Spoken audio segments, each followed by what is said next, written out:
Je voudrais vous présenter le thème de la Semaine missionnaire mondiale 2020 et vous proposer quelques éléments de réflexion biblique et théologique.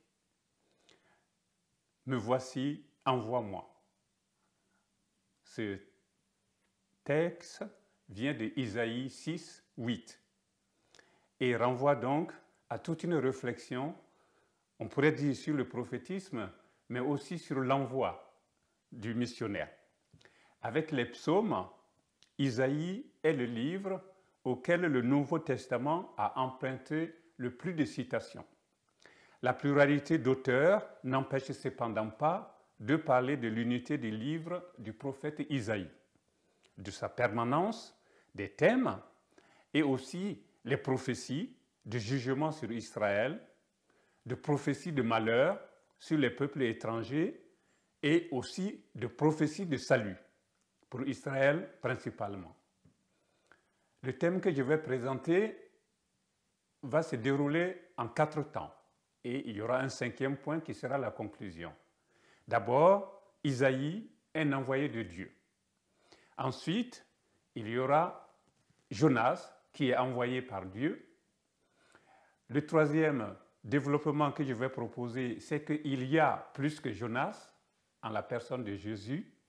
Et bien sûr, pour terminer, nous sommes appelés et envoyés pour annoncer le ressuscité, le crucifié, ressuscité. Donc, premier point, Isaïe, un envoyé de Dieu. Isaïe répond à cette question de Dieu, qui enverrai-je? Qui donc ira pour nous? Et Isaïe répond, me voici, envoie-moi. Donc ça se trouve dans le chapitre 6, au verset 8 du livre d'Isaïe. C'est un Dieu qui a besoin des hommes, qui veut les associer à son œuvre de salut, et il veut faire advenir un règne de justice, de paix et d'amour. L'attitude de ce grand prophète est dépendante de ce qu'il vit avec son peuple, qu'il n'écoute pas toujours les envoyés de Dieu. Et le cœur de ce peuple, c'est justement d'écouter le Seigneur, d'ouvrir les yeux de leurs contemporains. Et donc, le prophète, il se propose d'être la parole même de Dieu. Tel est le contexte de l'envoi du prophète Isaïe. Toujours présent au Dieu éternel, assis sur son trône, Isaïe est aussi présent au monde avec son histoire et ses contraintes. Il est appelé à prophétiser à un âge relativement avancé et évidemment, on pense qu'il a prophétisé au moins pendant 40 ans, autour de 740 avant Jésus-Christ. Son apparition sur la scène publique, sur l'histoire, si on regarde un peu ce qui s'est passé à cette période, c'est une période de prospérité que Juda a connue sous le long règne d'Ozias ou encore Azarias, qu'on trouve dans le 2e livre des rois au chapitre 15, durant laquelle le luxe se développe avec une classe de propriétaires qui accapare toutes les terres. Les pauvres sont écrasés et justement le prophète va dénoncer cette situation. Et quelques années plus tôt d'ailleurs, Amos avait tenu aux gens de Samarie, au nord, le même langage.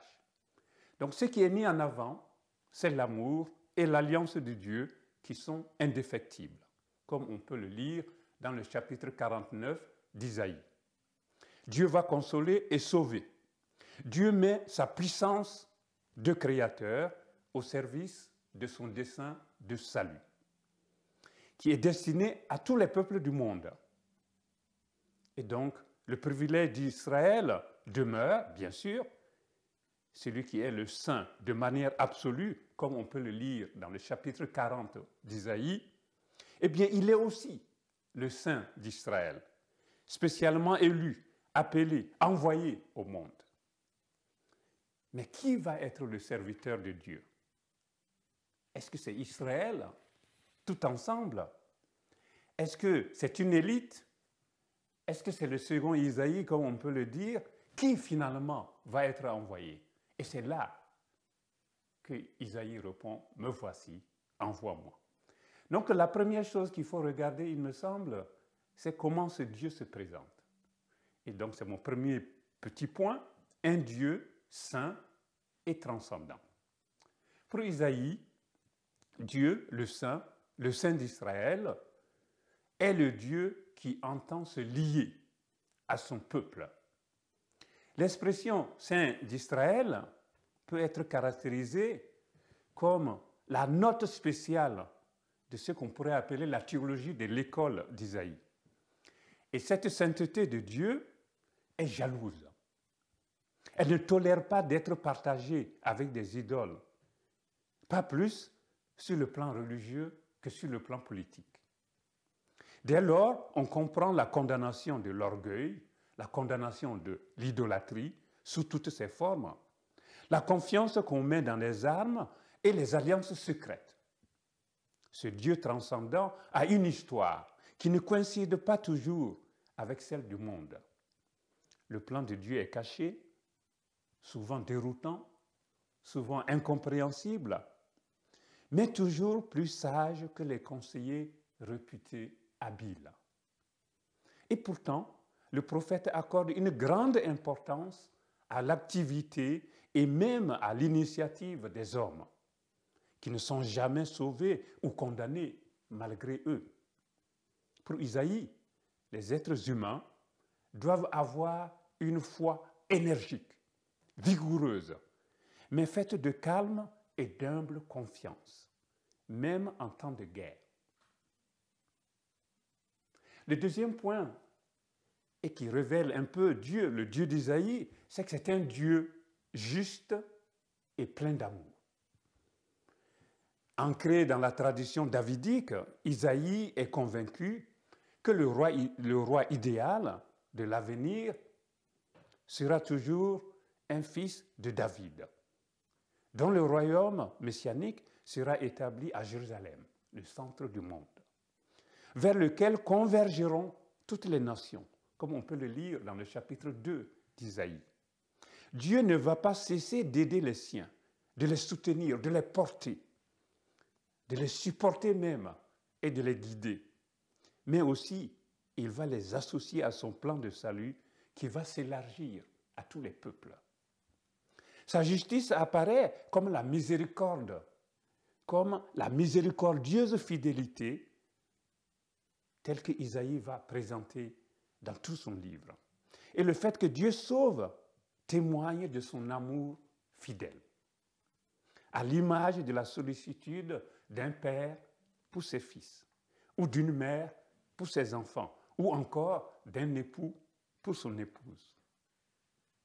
Le troisième point qui fait sentir un peu qui est ce Dieu, c'est que c'est un Dieu face à qui l'homme doit prendre position.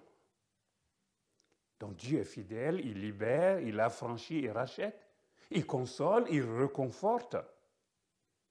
Mais en face de ce Dieu fidèle à aimer, puissant pour sauver, infaillible pour juger, eh bien les hommes doivent prendre position pour leur malheur s'ils le refusent et pour leur joie s'ils l'accueillent.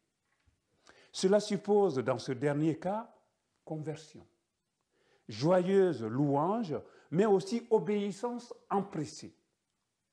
Le prophète invite donc ses auditeurs à trembler de zèle à la parole de Dieu, comme on peut le lire dans le chapitre 66 d'Isaïe. En effet, le service du Seigneur entraîne une bonne conduite morale et requiert aussi une grande fidélité cultuelle. Selon le prophète, morale et religion sont inséparables. Il serait aussi vain de prétendre aimer son prochain sans aimer Dieu, que de prétendre aimer Dieu sans aimer son prochain. Le deuxième point de la présentation de ce thème, c'est envoyer comme Jonas. Et d'ailleurs, nous aurons l'occasion de faire quelque chose de plus précis sur Jonas. Mais quand on parle de l'envoi, il y a un prophète qui me semble très intéressant et qui est Jonas. Même si Jérémie est institué prophète des nations, Jonas est quand même le seul qui soit envoyé exclusivement en mission auprès des païens.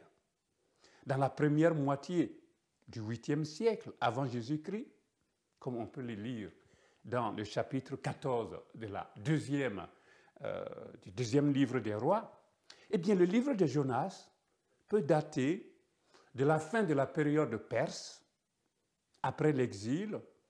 Les spécialistes pensent qu'entre 450 et 350 avant Jésus-Christ. L'auteur, qui semble avoir une intention didactique, propose ce que les spécialistes appellent un conte théologique, entre guillemets, en faisant un usage délibéré de l'ironie, de la satire même. Et Jonas, dont le nom signifie colombe, n'a-t-il pas plutôt l'allure d'un faucon? Quelle est l'expérience intérieure de ce prophète? Le Dieu qui s'est révélé bienveillant pour Israël, c'est-à-dire bon et sauveur, eh bien, est-ce qu'il l'est aussi pour les étrangers, les païens et notamment les habitants de Ninive? Alors là aussi, on peut présenter différents visages. Je pense qu'un des aspects intéressants du prophète Jonas, c'est de dire que nous sommes au cœur d'un débat après l'exil. Les bénédictions promises à Abraham doivent atteindre toutes les familles de la terre. L'affrontement de deux idéologies, on pourrait dire le particularisme de l'élection et la vocation universelle d'Israël, permet justement de se poser des questions fondamentales sur Dieu, mais aussi sur l'ouverture à l'autre, l'ouverture de Dieu à d'autres peuples, sur les chances que les autres peuvent avoir par rapport à l'appel de Dieu. Et donc la révélation divine et le salut de Dieu, du Dieu d'Israël, ont-ils vraiment une portée universelle? S'agit-il d'une sorte de pamphlet adressé au courant judaïque, trop replié sur lui-même, avec des réflexes identitaires à l'époque d'Esdras?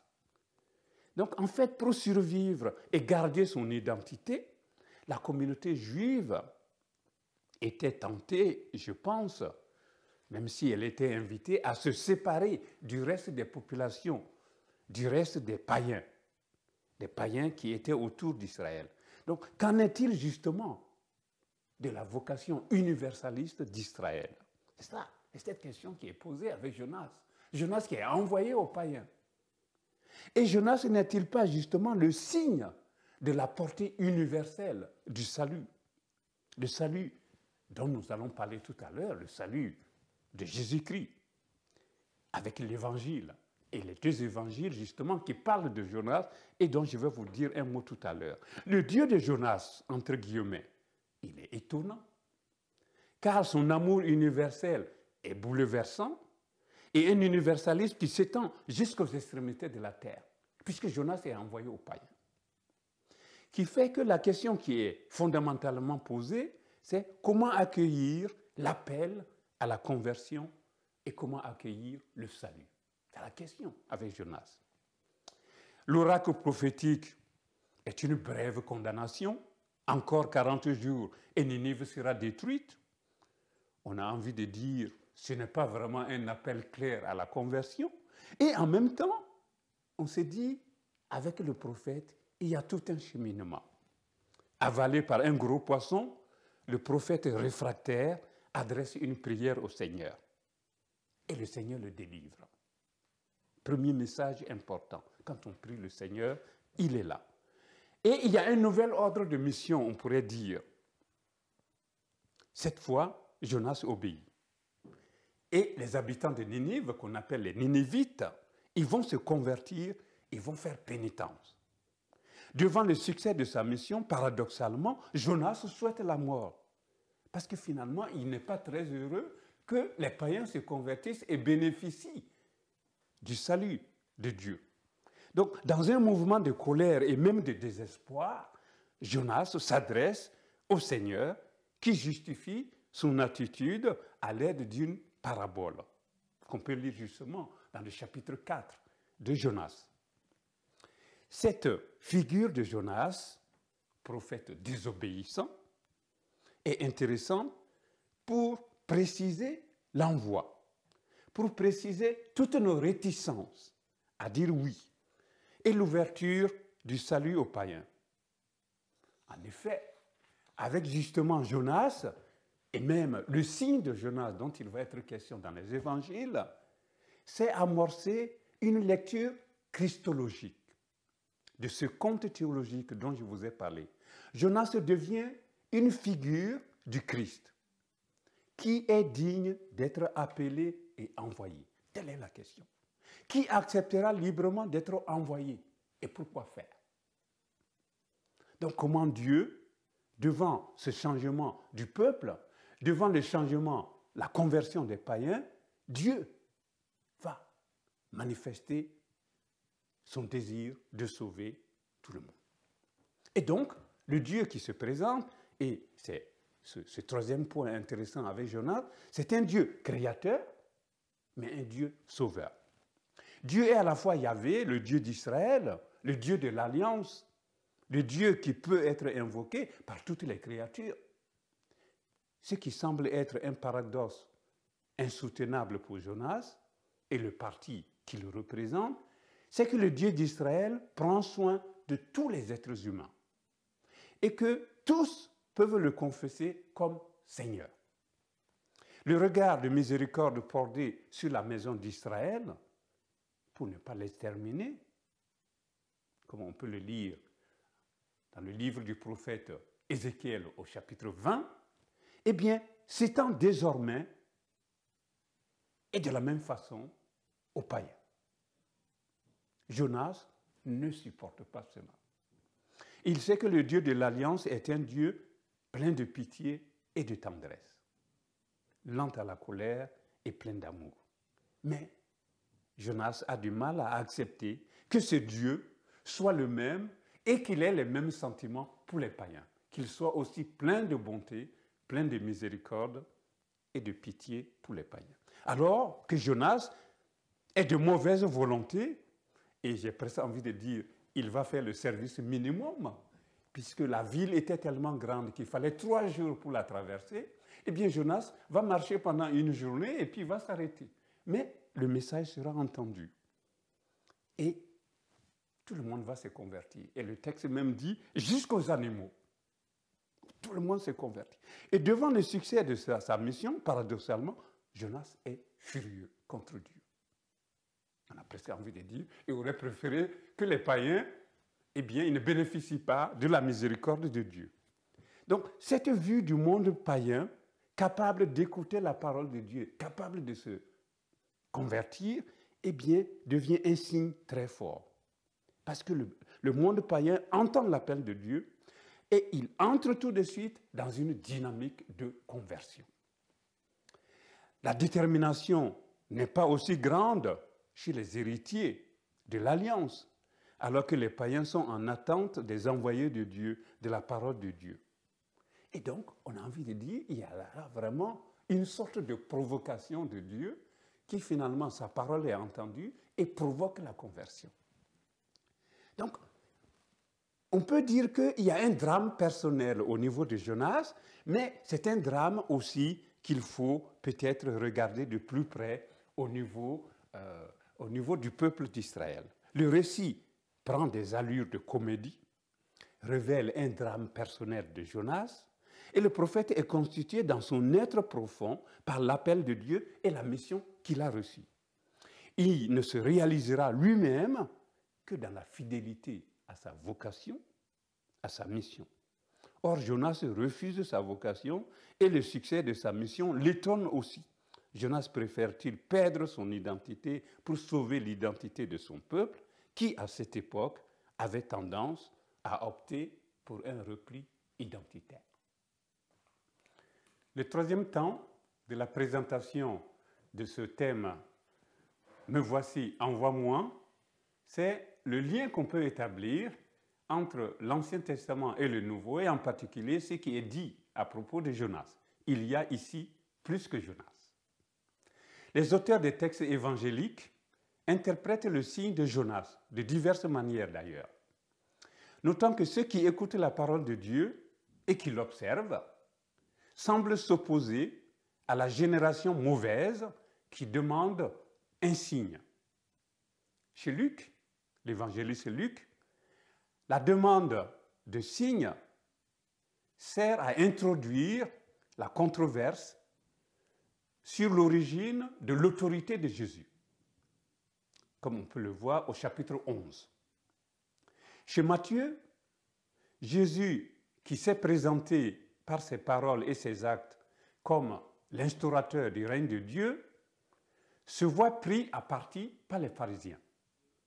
Ceux-ci finissent par accuser Jésus de possession démoniaque, comme on peut le voir au chapitre 12 de Matthieu. Ce qui provoque une contre-attaque, on pourrait dire, de Jésus. Et ensemble, pharisiens et scribes vont demander à Jésus un signe. Et donc, la question qui est posée, est-ce que le Fils de l'homme, il est le signe de conversion pour ses contemporains? Alors, c'est là qu'il faut faire le lien avec Jonas. Les habitants de Ninive, comme d'ailleurs la reine du Midi, de Saba, se lèveront au jour du jugement pour condamner la génération présente. Les Ninivites se sont convertis à la proclamation de Jonas. Et la seconde, la reine de Saba, du Midi, est venue écouter la sagesse de Salomon. De plus, il faut regarder comment est-ce qu'on va faire le lien avec Jésus.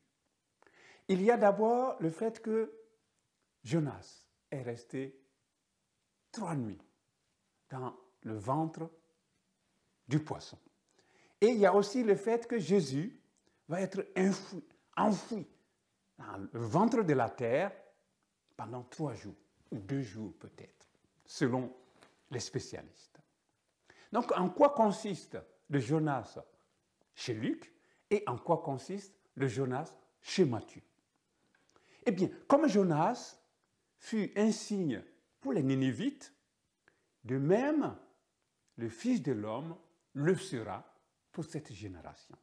Ça, c'est quelque chose de très fort qu'on dit donc au chapitre 11 de l'évangile de Luc, verset 30. La proclamation de Jonas a provoqué les habitants de Ninive, des païens, à la conversion. De la même manière, cette génération n'aura pas d'autre signe que le Fils de l'homme, Jésus donc, qui appelle lui aussi à la conversion.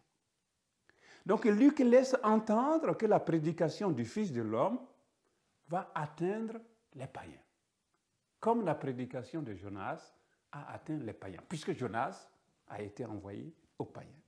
Donc l'ouverture à ces derniers, aux païens, se trouve légitimée grâce à l'attitude des Ninivites qui se sont convertis parce qu'un prophète leur a été envoyé. Et pas n'importe quel prophète, un prophète récalcitrant. Donc majoritairement pagano-chrétienne, la communauté de l'évangéliste Luc va être proposée comme d'ailleurs le véritable signe de Jonas, qui appelle tous les païens à la conversion.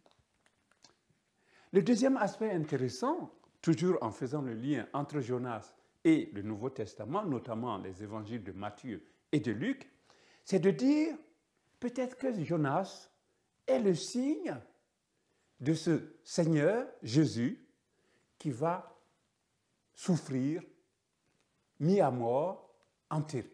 Donc, l'annonce de la passion. Et ça, c'est chez Matthieu, je pense.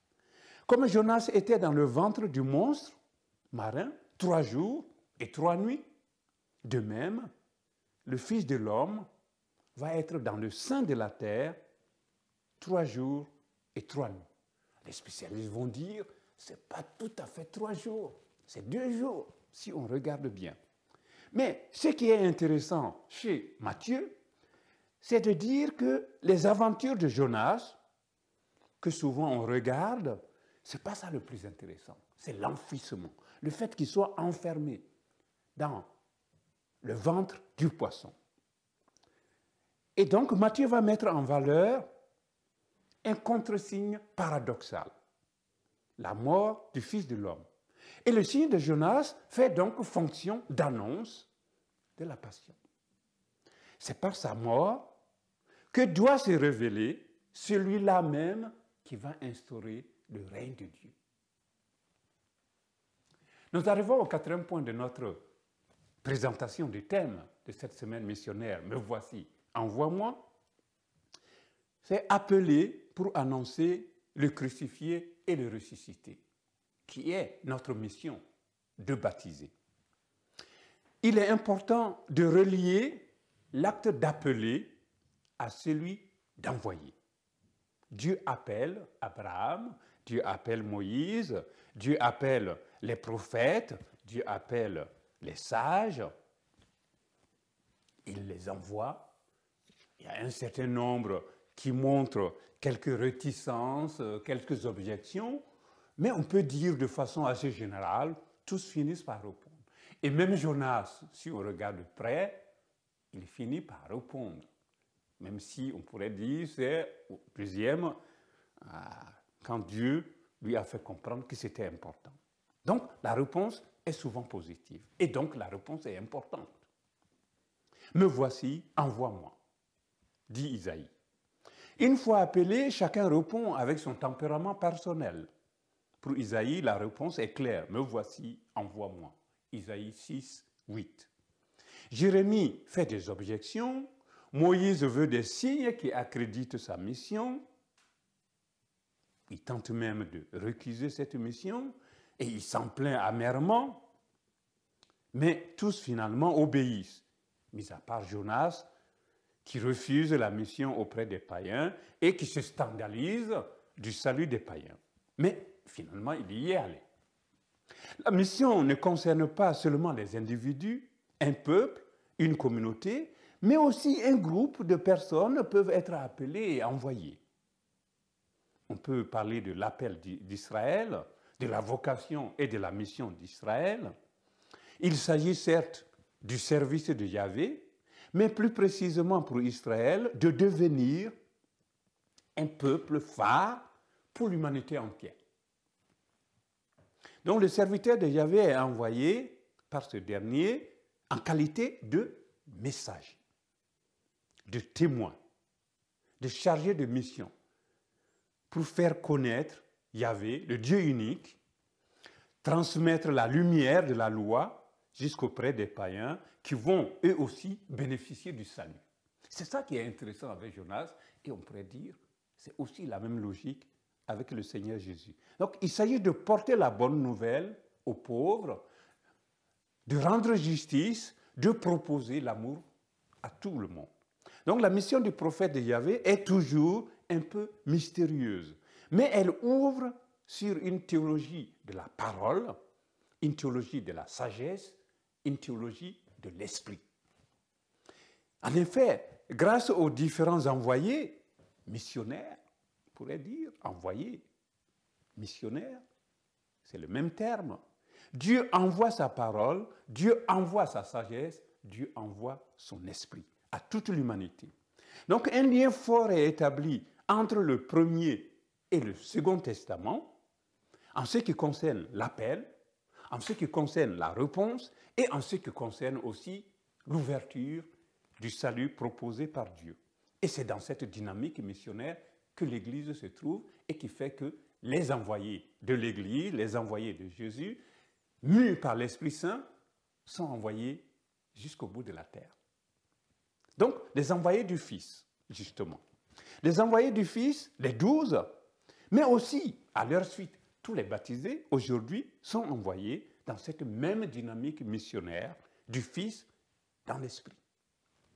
Les baptisés sont envoyés comme le mois missionnaire extraordinaire nous l'a fait méditer, baptisés et envoyés. Eh bien, la mission de l'Église est actualisée, articulée à celle de l'Esprit. On pourrait citer là plusieurs textes. Et en fait, la mission ad gentes, vers les peuples, c'est la traduction, ad vers, gentes, les peuples, eh bien, cette mission prend en compte l'attention de Dieu à toute l'humanité entière. L'amour de Dieu pour les païens, dont il est question justement avec Jonas, et dont il est aussi question avec Jésus, avec l'Église et l'Esprit qui est envoyé à tous les peuples. Et les théologiens aujourd'hui disent facilement, avant même l'arrivée du missionnaire quelque part, l'Esprit est déjà au travail. L'Esprit dévance les missionnaires. Et donc, cette ouverture déjà présente chez les prophètes, notamment les prophètes Jérémie, les prophètes Isaïe, et bien sûr Jonas dont nous avons parlé, eh bien, devient un fonctionnement chez Jésus, un fonctionnement dans l'Église, et qui a été bien cristallisé par l'apôtre Paul, qui a allé le plus loin possible. À l'époque, le plus loin, c'était Rome. Il est allé jusqu'au bout de la terre pour annoncer le Seigneur Jésus. Donc l'Esprit anime les apôtres et les premiers chrétiens, les pousse à proclamer la foi de façon convaincante et à se tourner non seulement vers les Juifs, mais aussi vers les païens. Et selon Luc, ce don de l'Esprit, évoqué au début des Actes des Apôtres, notamment au chapitre 2, eh bien, a lieu le soir de la fête juive de Pentecôte, 50 jours après la Pâque et la résurrection de Jésus. Et la Pentecôte étant la fête juive qui célébrait la naissance du peuple d'Israël, on voit sans peine le lien entre cette célébration et la naissance du nouveau peuple de Dieu sous l'impulsion de l'Esprit Saint, dont l'action est manifestée par le vent et le feu, signe de la présence de Dieu dans la Bible, mais aussi le signe de cette liberté de l'amour de Dieu qui veut aller jusqu'au bout de la terre. Et l'Esprit, vous savez, souffle où il veut. Donc la communauté des disciples a procédé à un remplacement de Judas par Matthias. Et désormais, l'Esprit va faire des disciples, l'Esprit, les 12 tribus du peuple de l'Ancienne Alliance, il va y avoir un collège de 12 et qui va propager, proposer, annoncer la bonne nouvelle jusqu'au bout de la terre. Donc la Pentecôte est la manifestation du don de l'Esprit aux apôtres. Et à l'Église, pour les soutenir dans leur mission d'annoncer au monde entier la bonne nouvelle du salut en Jésus ressuscité. Donc la première période de la jeune Église va s'achever dans le sang, malheureusement, on a envie de dire, mais en même temps, eh bien, en 62, Jacques, le chef de la communauté de Jérusalem, est lapidé. En 70, la population de Jérusalem est massacrée et le temple est rasé. Les responsables des synagogues vont essayer de reconstruire les nouvelles communautés juives en les orientant vers de nouvelles tendances, etc. Mais finalement, quelle que soit la situation, même si elle est difficile, les chrétiens, les disciples de Jésus en profitent pour proposer la bonne nouvelle de Jésus-Christ. Et en 64, à Rome, eh bien, les chrétiens qui sont accusés d'avoir provoqué l'incendie de la ville, eh bien, ça va être un bon prétexte pour l'empereur Néron de lancer une violente persécution contre eux, notamment en 64 et entre 64 et 68. Mais toutes ces situations, les chrétiens en profitent pour annoncer la bonne nouvelle de Jésus-Christ. Et c'est pourquoi je pense qu'aujourd'hui comme hier, nous sommes des disciples missionnaires, qui sera mon dernier point avant la conclusion. Donc nous sommes des disciples missionnaires. Comme dit notre pape, depuis qu'il est là, les envoyés de Dieu entrent dans la dynamique de la missio Dei, la mission même de Dieu. C'est-à-dire le Père, dans son dessein d'amour, est missionnaire. Le Fils est le premier envoyé, il est missionnaire. L'Esprit est au travail dans tous les cœurs et dans toutes les cultures et toutes les religions. Donc il est missionnaire. Et chacun de nous, baptisé au nom du Père, du Fils et du Saint-Esprit, nous rentrons dans la dynamique missionnaire de Dieu. Donc c'est une trinité missionnaire qui entre dans l'histoire des hommes et qui fait de nous des missionnaires. Donc sans doute, pour communiquer l'amour de Dieu, nous avons besoin de constituer des communautés de foi, nous avons besoin de constituer des communautés d'espérance et d'amour, nous avons besoin de constituer un peuple, mais un peuple d'un Dieu qui est amour et qui veut sauver tous les êtres humains. La conclusion de cette présentation, assez rapidement, en m'appuyant là encore sur des paroles fortes de notre pape, c'est qu'il faut quand même se poser la question, en France, quels moyens d'animation allons-nous mettre en œuvre pour sensibiliser les catholiques de France à cette dimension missionnaire de l'Église véhiculée par ce thème « Me voici, envoie-moi ». Qui peut oser dire à l'Église, au Seigneur Jésus, au Dieu amour, comme Isaïe, « Me voici, envoie-moi ».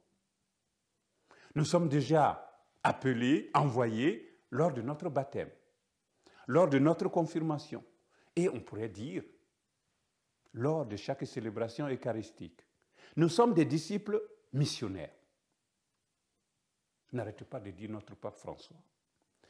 À la suite de Saint Paul, je pense qu'il faut oser dire l'amour du Christ nous presse. C'est le chapitre 5 de la deuxième lettre aux Corinthiens. Malheur à moi si je n'annonce pas l'évangile. Ça, c'est dans le chapitre 9 de la première aux Corinthiens. Eh bien, le pape nous invite à retrouver et à augmenter notre ferveur missionnaire. Et je le cite, « La douce et réconfortante joie d'évangéliser. » Que le monde de notre temps qui cherche, tantôt dans l'angoisse, tantôt dans l'espérance, puisse recevoir la bonne nouvelle. Non d'évangélisateurs tristes et découragés, impatients ou anxieux, mais de ministres de l'Évangile dont la vie rayonne de ferveur, qui ont les premiers reçus en eux la joie du Christ. Evangelii Gaudium, la joie de l'Évangile, c'est le numéro 10. Je continue la citation de notre pape. Dans la parole de Dieu apparaît constamment ce dynamisme de la sortie que Dieu veut provoquer chez les croyants. Abraham accepta l'appel à partir vers une terre nouvelle. Moïse écouta l'appel de Dieu, « Va, je t'envoie », et fit sortir le peuple vers la terre promise. À Jérémie, il dit, « Vers tous ceux à qui je t'enverrai, tu iras. » Aujourd'hui, je continue la citation du pape, dans cette allée de Jésus sont présents les scénarios et les défis toujours nouveaux de la mission évangélisatrice de l'Église. Et nous sommes tous appelés à cette sortie missionnaire, sortie entre guillemets. Tout chrétien et toute communauté discernera quel est le chemin que le Seigneur demande. Mais nous sommes tous invités à accepter cet appel, sortir de son propre confort et avoir le courage de rejoindre toutes les périphéries qui ont besoin de la lumière de l'Évangile. Evangelii Gaudium, la joie de l'Évangile, numéro 20.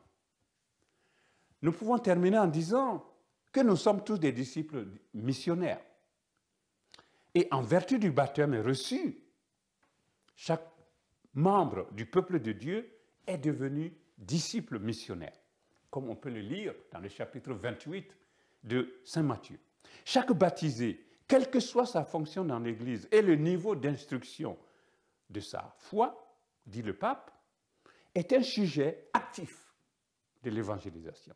Et il serait inadéquat de penser à un schéma d'évangélisation utilisé pour des acteurs qualifiés, où le reste du peuple fidèle serait seulement destiné à bénéficier de leurs actions. La Samaritaine, à peine eut-il fini son dialogue avec Jésus, devint missionnaire. Et beaucoup de Samaritains crurent en Jésus à cause de la parole de la femme. Et beaucoup se sont convertis. Et Saint Paul aussi nous dit, à partir de sa rencontre avec Jésus, aussitôt se mit à prêcher Jésus. Et le pape souvent interpelle à la fin de ces textes en disant « Et nous, qu'attendons-nous pour être missionnaires ?» Je vous remercie pour votre attention.